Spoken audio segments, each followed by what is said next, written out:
Brad, how's Louisville treating you so far? So far, so good. We've been back since the end of March, and Derby's in full swing and ready to get it on. I don't think too many people thought it was going to take you too long to get a traditional Kentucky Derby win, but you seem to have a loaded hand here with these three horses. Yeah, no doubt. I think this is definitely the best game we've had since the Central Quality Mandaloon year. That was a strong group there, those two colts. But these three are really good, and they're all coming into the race in good shape. And obviously, we got to get through the works this weekend, but very happy with the way they all look physically. Well, this video is titled Encino, so we'll start there, but we're going to also talk about the other two. Encino, you finally got him on the dirt. I know you wanted to run him in the bluegrass. You didn't like the post. How pleased were you with the way he ran in the Lexington? I thought he ran a great race. He probably showed a little more speed than we were expecting too. I thought there was a couple horses in there that would maybe give him a target that he could run by later, give him a target to the top of the stretch, and he broke running. I still think he's a touch green. He's still figuring things out. Florent, first time he'd sat on him. Had a lot of positive things to say. Maybe not the most polished horse in the world, but there's I think a tremendous amount of upside with him moving forward. And listen, it's a big ask, 3 weeks, but we're going to breeze him this weekend if all goes well. We'll entertain the idea of running him. What do you think about trip wise? Like, look, and look, you have three different horses, three different owners. I am smart enough to know that there's not going to be use horses being used. You're not going to use a damn Godolphin horse to set it up for somebody else. But what do you think's the best kind of trip for Encino in terms of pace?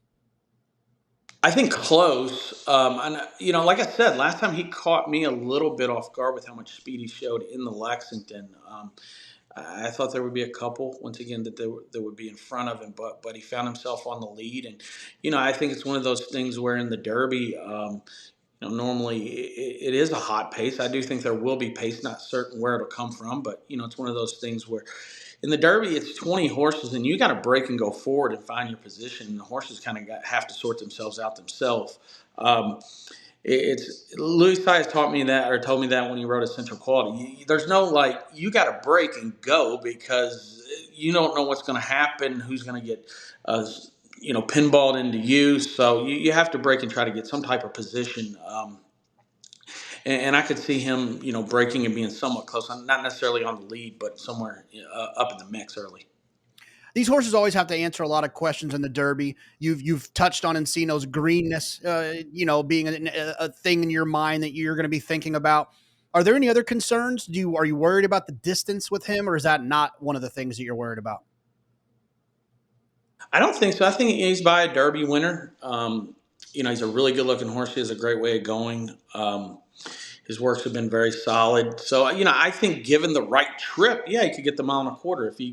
If he's on the lead doing too much too early, he's not going to get the mile and a quarter. But I do think he's bred to get the mile and a quarter. And, he's a very efficient mover.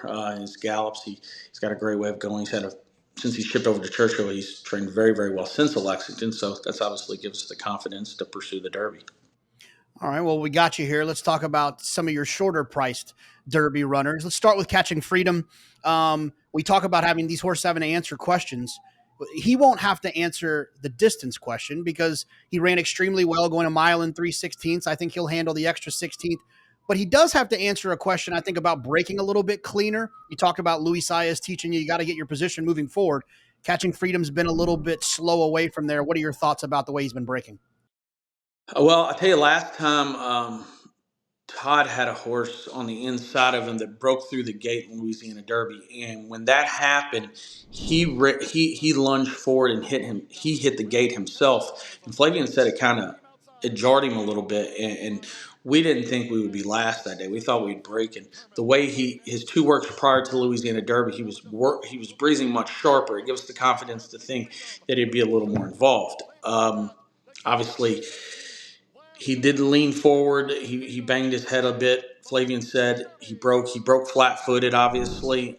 So I think as long as he stands up in there, he stood in the gate this morning actually and was good. As long as he stands in there and breaks better or gets away a little better or doesn't have any mishaps, he should be able to put himself in the race a little bit easier than he did last time. He was not even involved last time, and I was very, very concerned with the pace, and they kind of stacked up going up the backside. I didn't think he really had much of a chance, but it was a big run. But you're right. I mean, I think going a mile and a quarter, you do need to break and hopefully get a great trip. It's very rare that we see a horse win the Kentucky Derby and says, "Oh, you got a bad trip." I mean, you have to get a good trip at the Kentucky Derby, and I do think as long as he can get away a little better in the Derby as opposed to the Louisiana Derby, he should put himself in a little bit better position.